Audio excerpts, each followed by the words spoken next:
The Great Hall of the Galactic Council was the largest room in the known universe.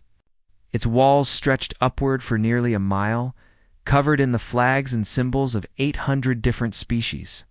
Floating platforms carried delegates from world to world, and the air hummed with translation devices, working overtime to convert 1,000 languages into something everyone could understand. At the center of it all stood High Arbiter of Exenol. A creature that looked like a praying mantis had married a nightmare. He was 12 feet tall, covered in black armor-like skin. His 4 eyes glowed with the cold light of someone who had crushed rebellions before breakfast. His mandibles clicked together as he unrolled an ancient scroll made from the skin of some long-dead creature. Ambassador Linda Patterson watched from humanity's small platform near the back of the hall. She was 52 years old, with gray hair pulled back in a tight bun and the kind of face that revealed nothing. 20 years in diplomatic service had taught her to keep her thoughts hidden behind a mask of polite interest. Humanity had joined the Galactic Council exactly 1 year ago. It had seemed like such a victory at the time. Access to faster-than-light travel. Trade agreements worth trillions. Protection from the hostile species that lurked in the dark spaces between stars. All it had cost was their pride and a few compromises that the politicians back home had assured everyone were temporary. Now, Linda understood that the real cost was about to be revealed. The tribute demand, Vexenol announced. His voice booming through the hall is hereby formally presented to the human species of Earth. A holographic display appeared above his head, showing the terms in stark blue letters. 1,000 human beings, to be delivered within 30 standard days. They would serve the elder races of the Council as workers, servants, and entertainers. The term of service was listed as indefinite. Linda felt her stomach turn to ice. She had heard rumors about the tribute system, whispered warnings from the younger species who had already paid their dues.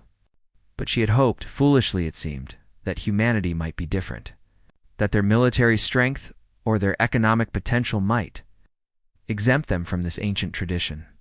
She had been wrong. The Kathrani delegation, a group of bird-like creatures with jeweled feathers and cruel eyes, chittered with amusement. They had sent their tribute 3 centuries ago and still spoke of the shame. The Vorpal Collective, massive 4-armed warriors with venomous spines, hummed in what might have been anticipation. They enjoyed watching new species learn their place. Linda activated her communication implant, sending a priority message back to Earth. The response came within seconds. The Secretary General was already watching the broadcast. The entire planet was watching. The humans will comply, Vexenol continued, not bothering to phrase it as a question. Failure to provide tribute will result in immediate expulsion from Council space, termination of all trade agreements, and removal of protection status. The humans will be alone. The threat hung in the air like poison. Linda rose from her seat and made her way to the speaker's platform. Every eye in the chamber turned toward her. 800 species watching to see how humanity would respond to its humiliation. She could feel their expectations pressing against her like a physical weight. They wanted to see her beg, plead, or rage helplessly against the inevitable. She did none of those things. The Council's demand has been received and understood, she said, her voice steady and clear. Earth will respond within the allotted time frame. Nothing more. No emotion, no reaction, no hint of what was happening behind her carefully composed expression. She returned to her seat and sat down as if nothing unusual had occurred. The chamber buzzed with confusion. This was not how new species behaved. There should have been protests, attempts at negotiation, perhaps even tears. The humans were supposed to understand their place in the hierarchy. Instead, their ambassador sat calmly, checking messages on her communication device, as if the most important moment in her species. History was merely another item on her schedule. Back on Earth, the emergency session of the United Nations had already begun. Secretary General Marcus Webb stood at the head of a table filled with the most powerful leaders on the planet. Military commanders, intelligence directors, economic advisors, and scientific experts all stared at the same holographic display showing the tribute demand. They want slaves, said Admiral Patricia Coleman. She was 60 years old, with iron gray hair and a reputation for speaking her mind regardless of consequences. We can dress it up however we want, but that's what this is. They want us to send them 1,000 human slaves. If we refuse, we lose everything, said Dr. Henry Liu, the chief advisor on alien relations. The jump gates, the trade networks, the protection treaties. We'd be isolated and vulnerable.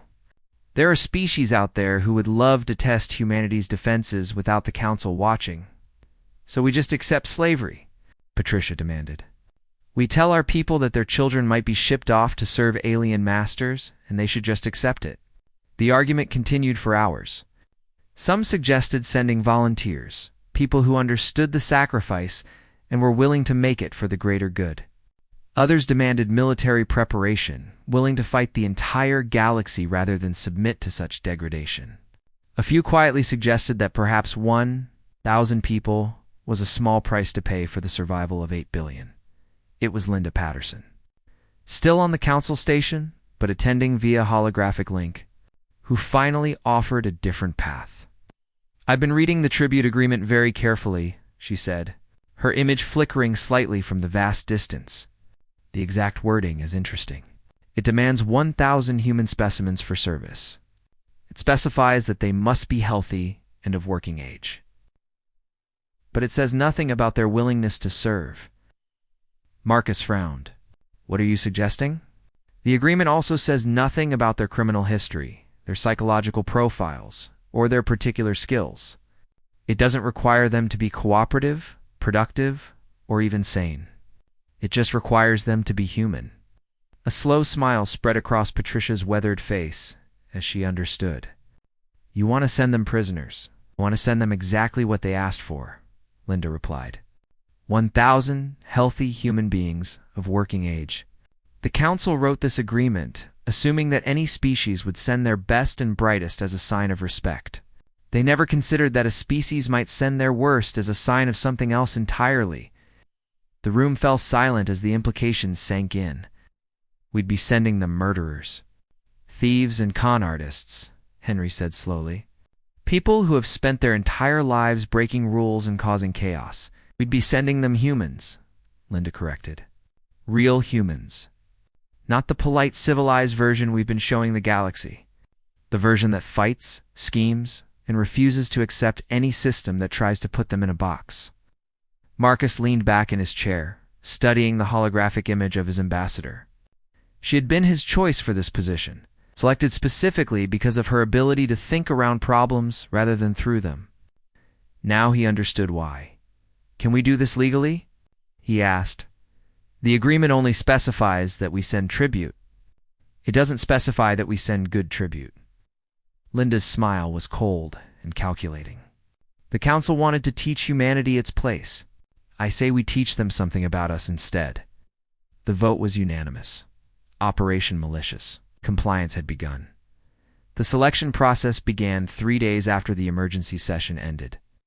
Director Samuel Grant of the Federal Bureau of Prisons had been given a task unlike any in human history. He was not looking for the best humanity had to offer. He was looking for the worst. His office was buried deep beneath Washington, in a bunker that officially did not exist. The walls were covered with files, photographs, and psychological profiles of the most dangerous criminals on Earth. Each one represented years of chaos, destruction, and suffering. Each one was now a potential weapon. The criteria are simple, Samuel explained to his team. We need people who are healthy enough to pass Council medical screening, intelligent enough to cause serious problems, and broken enough that they have nothing to lose. Most importantly, we need people who will never, under any circumstances, simply accept their situation and behave. The first name on his list was Victor Crane. Victor was 47 years old and had been in maximum security for the past 8 years. Before his capture, he had orchestrated the largest financial fraud in human history. His schemes had bankrupted 3 governments, destroyed the retirement savings of millions of people, and destabilized entire economies. He had done it not for money, which he already had more of than he could spend, but simply to prove that he could imprison. He had somehow managed to run a gambling operation using nothing but hand signals, favors, and the sheer force of his personality. The guards knew about it, but could never prove anything. Victor was the kind of man who could sell sand in a desert, make you thank him for the opportunity. When the offer was explained to him, he smiled. "Let me understand this correctly," he said, his voice smooth as silk. "You want to send me to an alien civilization to cause as much chaos as possible, and in exchange, I get out of this cell permanently?" "That's the general idea. Where do I sign?" The second candidate was Catherine Mills. She was 34 years old and had spent most of her adult life in various prisons around the world. Her crime was hacking, but calling Catherine a hacker was like calling a hurricane a light breeze.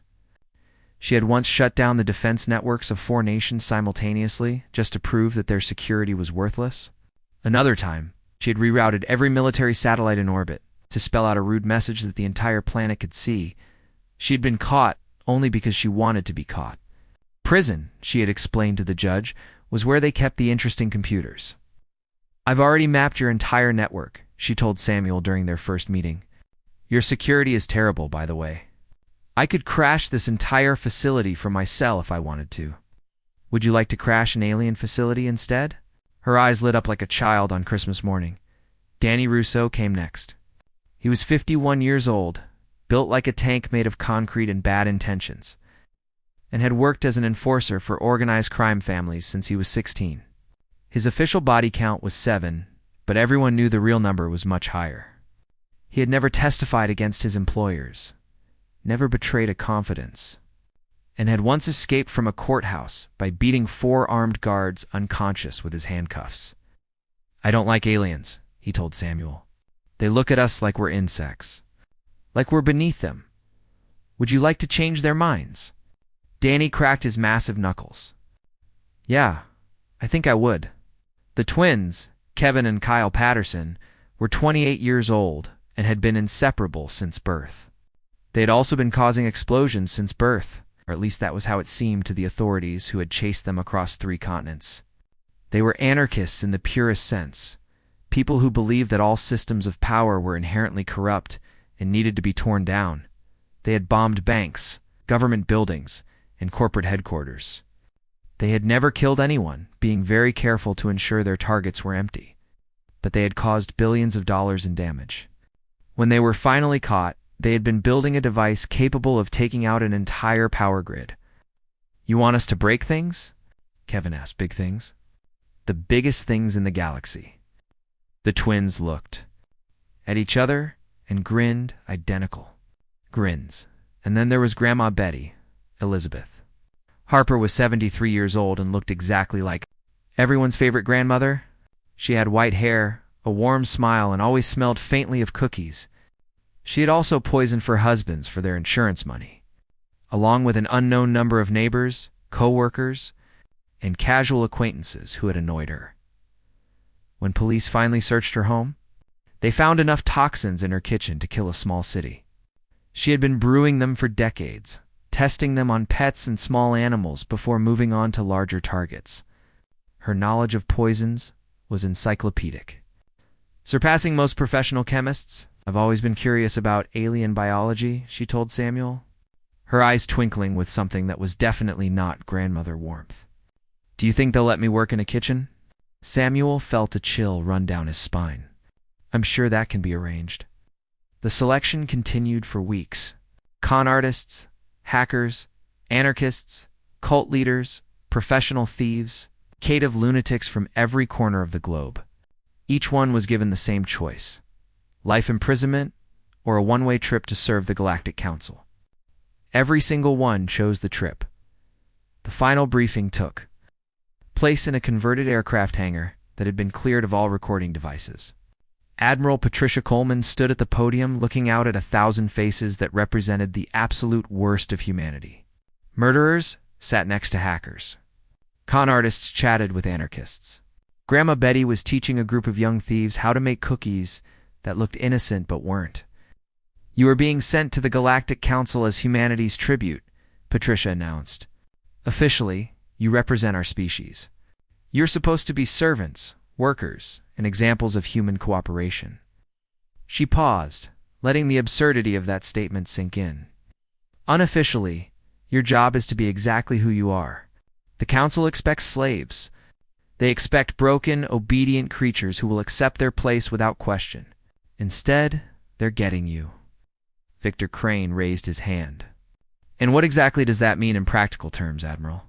Patricia's smile was not a pleasant one. It means that for the first time in your miserable lives, your particular talents are not just permitted, they're encouraged. The Council wanted humans? Let's show them what humans really are. The transport ships launched 3 days later. 1,000 of Earth's finest troublemakers heading toward an unsuspecting galaxy. None of them looked back. The Council had asked for tribute. They were about to learn the true cost of their demand. High Servant Crickstall had been processing tribute arrivals for over 200 cycles. He was a Morthani, a species that resembled a cross between a lizard and a spider, with 8 legs and scales that shifted color based on his mood. Currently, his scales were a confident blue. He had seen hundreds of tribute shipments, and they were always the same. The new species would arrive broken, defeated, already accepting their role as servants to the elder races. Some would cry, others would stare blankly, their spirits crushed by the weight of their situation. A few would show anger. But that faded quickly once they understood that resistance was pointless. Crickstall expected the humans to be no different. He was very, very wrong. The transport ship doors opened, and the first humans walked out into the Council Station's receiving bay. They were not crying. They were not broken. They were laughing, joking with each other, looking around at the alien architecture with expressions of pure fascination. One of them, a large male with scars across his knuckles, immediately walked up to a security drone and asked how much it weighed. Another, an elderly female with white hair and a kind smile, started asking questions about the station's food preparation facilities. A group of young males who looked like twins were already examining the walls. Tapping on panels and whispering to each other, Crickstall's scales shifted to a confused yellow. "Welcome to Council Station Prime," he announced, trying to regain control of the situation. "You are now property of the Galactic Council. You will be assigned duties based on your skills and physical capabilities. Resistance will be punished. Cooperation will be rewarded. Do you understand?" The humans looked at each other. Several of them smiled. "Sure," said a smooth-voiced male who introduced himself as Victor. "We understand perfectly." Something about the way he said it made Crickstall deeply uncomfortable. The first incident occurred within 6 hours. A human named Danny had been assigned to manual labor, moving cargo containers under the supervision of a Vorpal overseer. The Vorpal were the Council's enforcers, massive four-armed creatures with venomous spines and a reputation for brutality. They had broken countless tribute species over the millennia. The Vorpal overseer did not like Danny's attitude. Danny was working too slowly, according to the overseer, and not showing proper respect. When verbal warnings failed, the overseer did what Vorpal overseers always did. He struck Danny across the face with one of his 4 arms. What happened next would become legend. Danny did not fall down. He did not cry out. He simply looked at the overseer with an expression that contained no fear whatsoever. Then he grabbed the overseer's arm, twisted it in a direction it was never meant to go, slammed the massive creature into the cargo container behind them. The fight lasted approximately 30 seconds. When it was over, the Vorpal overseer was in the medical bay with 3 broken appendages, a dislocated spine segment, and a look of complete shock. Danny had a small cut on his cheek that he seemed almost proud of. "He hit me first," Danny explained to the investigators. "Where I come from, that means the conversation is over and the fight has started." The placement committee went into emergency session. These humans were not behaving like tribute. They were behaving like nothing the Council had ever seen before. Victor Crane was reassigned to the financial district, where he would serve as a clerk handling minor transactions. The committee assumed this was a safe, boring job that would keep him out of trouble. Within 1 week, 3 trading houses had collapsed due to accounting irregularities that Victor had helpfully discovered. Two council members were under investigation for corruption that Victor had carefully documented. The entire market system had been quietly restructured to benefit a consortium of businesses that didn't technically exist but somehow now owned 15% of all shipping contracts in the sector. Was just doing my job, Victor said when questioned. His smile was polite, and his eyes were empty. You told me to help with the accounts. I noticed some problems. I fixed them. Catherine Mills was assigned to the communications center, decision that would later be called the greatest mistake in council history. She was supposed to sort messages and maintain basic equipment. Instead, she spent her first 3 days mapping the entire council network infrastructure. By the end of her first week, she had identified 7,000 security vulnerabilities in council systems. She had discovered 17 illegal surveillance programs being run by various council members against each other. She had found a hidden archive of pre-council history that several elder races had spent millennia trying to suppress. She didn't do anything with this information. Not yet. She just collected it, organized it, and waited. Catherine understood that information was power, and power was most useful when your enemies didn't know you had it. The twins, Kevin and Kyle Patterson, were assigned to maintenance. Their supervisors noted with approval that they showed great interest in understanding how the station's systems worked. They asked intelligent questions about the power grid, the life support systems, and the structural supports that held the station together. What their supervisors did not realize was that the twins weren't learning how to fix things. They were learning how to break them. By the end of the first month, Kevin and Kyle had identified every single weakness in the station's design. They knew which power conduits, if damaged, would cause cascading failures. They knew which life support nodes were critical and which were backups. They knew exactly how much force it would take to cause specific sections of the station to experience explosive decompression. They didn't use any of this knowledge. Not yet. But they made very detailed notes. And then there was Grandma Betty in the kitchens. Elizabeth Harper had been assigned to food preparation, exactly as she had hoped. The council's kitchens served thousands of beings from hundreds of species, each with different nutritional needs and taste preferences. It was a complex operation that required careful attention to detail. Betty threw herself into the work with enthusiasm that her supervisors found charming. She learned about alien biology with the dedication of a scholar. She asked endless questions about the dietary requirements of different species. She experimented with recipes, combining human cooking techniques with alien ingredients to create new dishes that quickly became popular.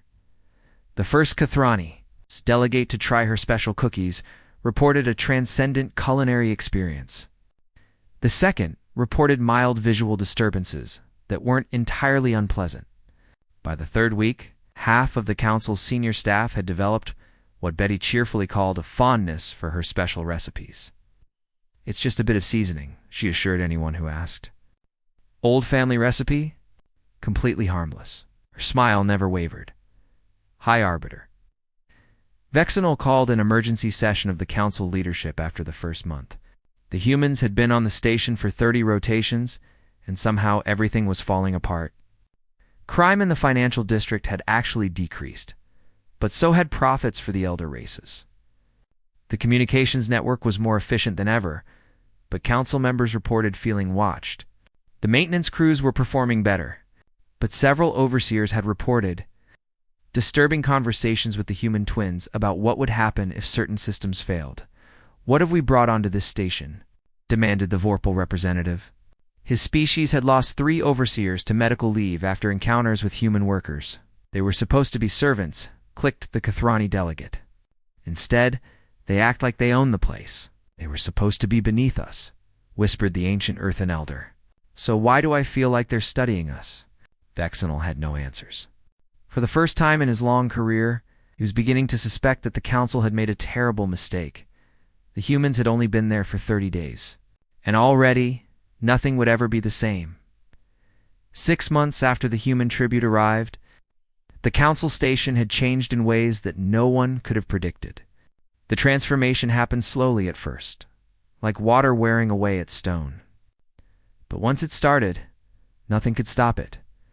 It began with the Velphi, The Velfi were a small species, standing only 4 feet tall with large eyes and delicate hands. They had been council tribute for over 800 cycles, longer than any other species on the station. Generations of Velfi had been born into service, knowing nothing but obedience and fear. They cleaned the floors, prepared the food, maintained the gardens, and never, ever complained. They had forgotten how to complain. They had forgotten that complaint was even possible. Then they met the humans. A young Velfi named Siri was cleaning the floor of a corridor when she witnessed something that changed her life. A Vorpal overseer was berating a human female named Rosa Martinez for working too slowly. The overseer raised one of his massive arms to strike her. Just as overseers had been striking Velfi for 800 years, Rosa Dista did not accept the blow.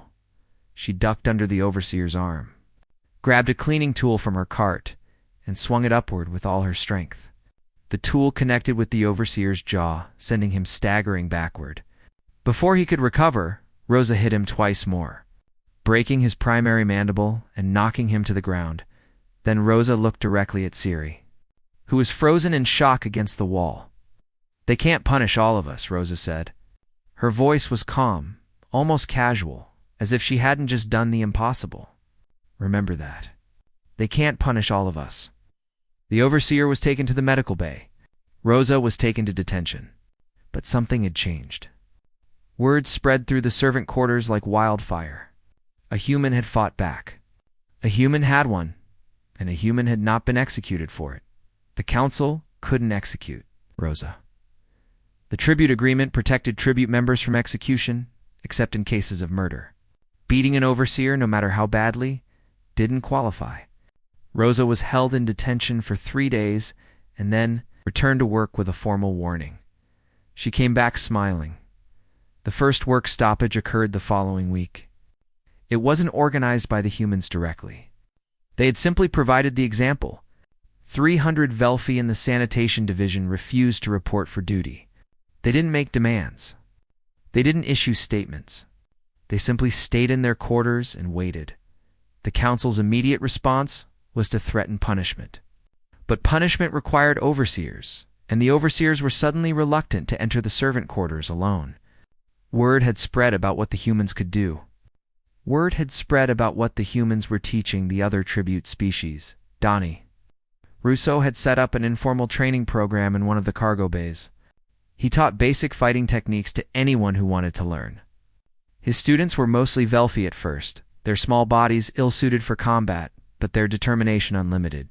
Danny adapted his teaching to their size, showing them how to use speed and precision instead of strength. "Size doesn't matter," he told them. "What matters is that you're willing to fight. What matters is that they know you're willing to fight." Victor Crane's financial networks provided the infrastructure for the growing resistance. He had spent 6 months building connections, creating systems of trade and favor that existed entirely outside council oversight. Tribute species who had once competed for scraps now cooperated, sharing resources and information through channels that Victor had designed to be invisible. "The council thinks they control the economy," he explained to his growing network of allies. "But the economy is just people agreeing that certain things have value. If enough people agree that council currency is worthless and our system is better, then our system becomes the economy."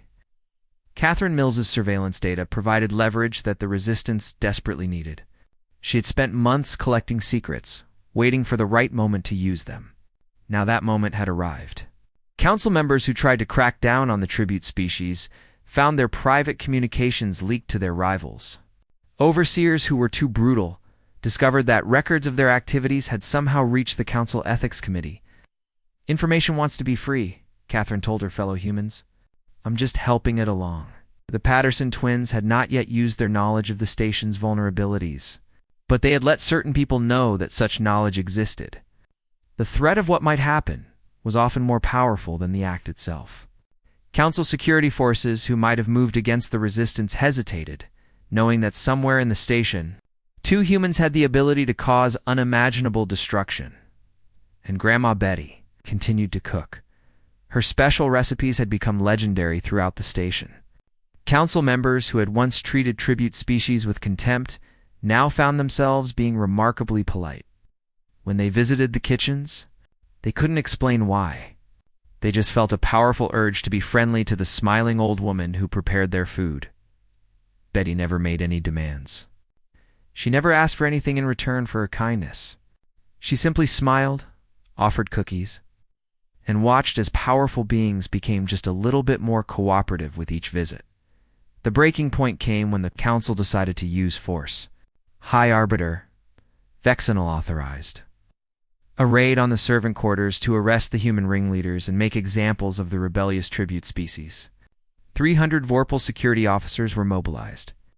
Armed with weapons capable of stunning a charging beast at 50 meters, they found every door sealed. Every access code had been changed. Every security system had been turned against them. On every screen throughout the station, a single message appeared. The workers of this station have voted to renegotiate their terms of service.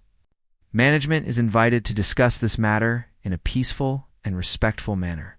Attempts to resolve this situation through violence will be met with responses proportional to human creativity. We have had 6 months to prepare. You have been warned. Signed, the Human Resources Department. Catherine Mills had come up with a name. She thought it was funny, the Vorpal Security.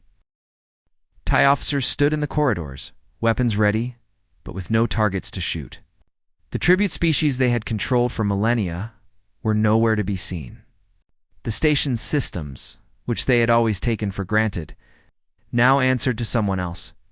High Arbiter Vexenal received the message in his private chambers. His mandibles clicked together in a gesture of pure frustration. In his long career, he had crushed rebellions, conquered worlds, and forced dozens of species into submission. He had never faced anything like this. The humans had not attacked.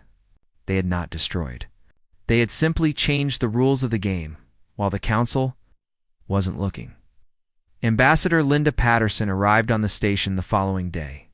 Officially, to discuss the unfortunate situation with humanity's tribute. Unofficially, she came to witness the revolution her people had started. We didn't plan this, she told Vexenal, her expression perfectly innocent. We simply sent you humans. This is what humans do. Scales shifted to an angry red. They have corrupted our servants. They have destroyed our authority. They have questioned systems that have worked for millennia. Yes, Linda agreed. That's also what humans do. It's sort of our specialty. Outside Vexenal-S chambers, the station hummed with change. Tribute species, who had been silent for centuries, were learning to speak. Systems that had been designed to control were being redesigned to liberate. And 1,000 human troublemakers were exactly where they wanted to be. The old order was ending. Something new was being born, and nobody, not even the humans themselves, knew exactly what it would become. The negotiations lasted 23 days. On the first day, the council refused to acknowledge that there was anything to negotiate. The tribute species were property. Property did not have rights. Property did not make demands. This was how it had always been. This was how it would remain. Then the life support systems in the council chamber began experiencing unexplained fluctuations. Nothing dangerous, not yet, but enough to make the delegates uncomfortable. Enough to remind them that the station's vital systems were no longer entirely under their control. The Patterson twins sent a message through Victor's network. Just a friendly reminder that we're here. On the 5th day, the council agreed to discuss the situation, but only to explain why nothing could change. The tribute system was ancient law, written by the founders of the council thousands of years ago. Changing it would require unanimous consent from all 800 member species. It was impossible. Then the financial records of 17 senior council members appeared on every public display in the station. The records showed centuries of corruption, theft, and abuse of power. Species that had trusted these leaders discovered exactly how that trust had been betrayed. Catherine Mills sent a message. I have more. Much more. On the 10th day, the council proposed a compromise. The tribute system would remain, but conditions would be improved. Servants would receive better food, better housing, more rest time. The elder races would be gracious in their victory. The tribute species rejected the proposal unanimously. They had tasted freedom, and they would not go back to being comfortable slaves. The Velphi representative, a young female named Siri, who had once watched Rosa Martinez fight back, they delivered the rejection personally. "We are not negotiating for better chains," she said. "We are negotiating for no chains at all." On the 15th day, High Arbiter Vexenol received a personal visit from Grandma Betty. She brought cookies.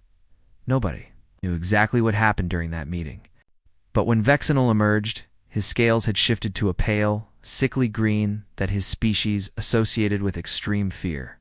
He immediately called for a recess in negotiations and spent the next 2 days in medical observation. Betty returned to her kitchen, humming a cheerful tune. The final agreement was reached on day 23.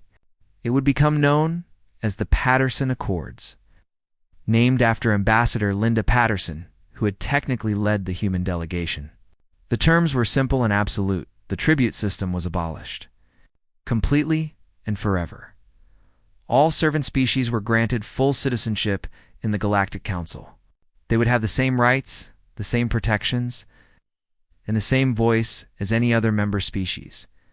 Labor rights were established for all beings on council stations. No species could be forced to work without fair compensation and humane conditions. The elder races' control over the council was broken. A new representative assembly was created, giving every species an equal voice, regardless of how long they had been members or how powerful they were. 1,000 years of tradition ended by 1,000 humans who had nothing to lose and everything to prove. The celebration on the station lasted for 3 days. Species who had been servants for longer than humanity had existed danced in the corridors. Ancient rivalries between tribute races dissolved in the shared joy of freedom.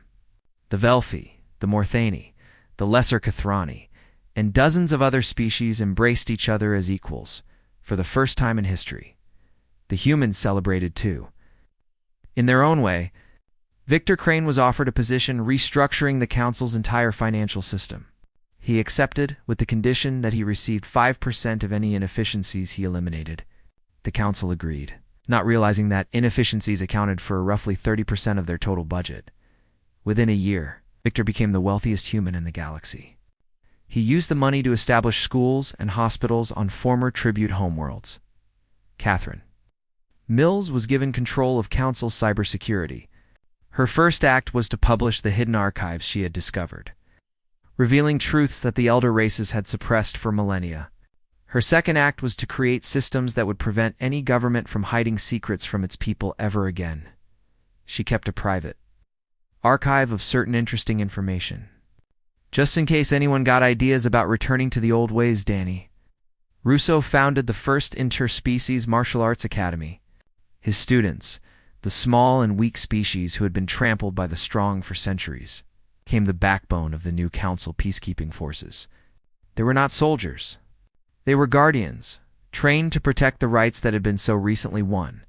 Kevin and Kyle Patterson received official pardons from Earth and engineering positions on the council.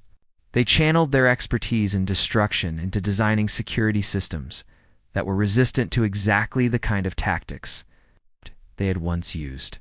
When asked about the irony, they just smiled and said that nobody knew how to break things better than they did.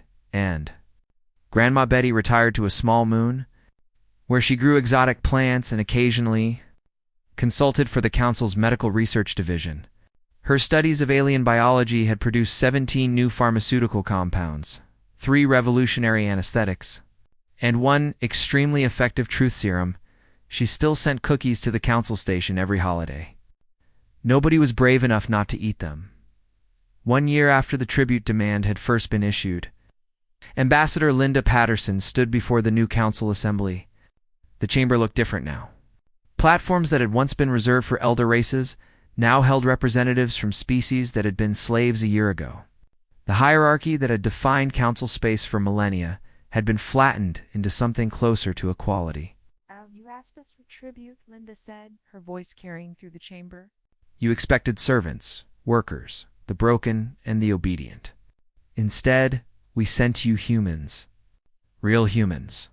The troublemakers, the rule breakers, the ones who look at any system and ask why it has to be this way. She paused, looking out at the diverse assembly of beings who now shared power equally. You wanted to teach us our place in the galaxy. Instead, we taught you something about yourselves. Every species here was once like us, once upon a time. Stubborn, defiant, unwilling to accept limitations. You forgot that? We reminded you. High Arbiter Vexenal, who had somehow managed to retain his position through all the changes, rose to speak. His scales were a neutral gray now, neither threatening nor afraid. And what does humanity want from the Council now? He asked. Linda smiled. It was the same smile she had worn in the emergency session a year ago, when she had first proposed sending Earth's worst citizens to serve as tribute. The smile of someone who had seen the end of the game before it even started. Same thing we've always wanted, she said. A seat at the table, a fair chance, and the freedom to be exactly who we are. She gestured to the former criminals standing behind her, each one now holding positions of legitimate power and influence throughout the Council. All of us. Even the difficult ones. The chamber erupted in applause. Former slaves cheered alongside species who had never known oppression. The elder races sat in their platforms, stunned, but beginning to understand that the universe had changed around them. Out in the corridor, watching through a window, Grandma Betty smiled and offered a cookie to a passing Velfy child. Would you like one, dear? She asked. They're my special recipe. The child took the cookie without fear. That, more than anything else, showed how much had changed. Humanity had arrived in the galaxy expecting to be tested. They had sent their worst, their broken, their dangerous. And somehow, those broken, dangerous people had done something beautiful. They had reminded the galaxy that freedom was not given. Freedom was taken, demanded, fought for. The Council had wanted tribute. Instead, they got a revolution. And somewhere, on art.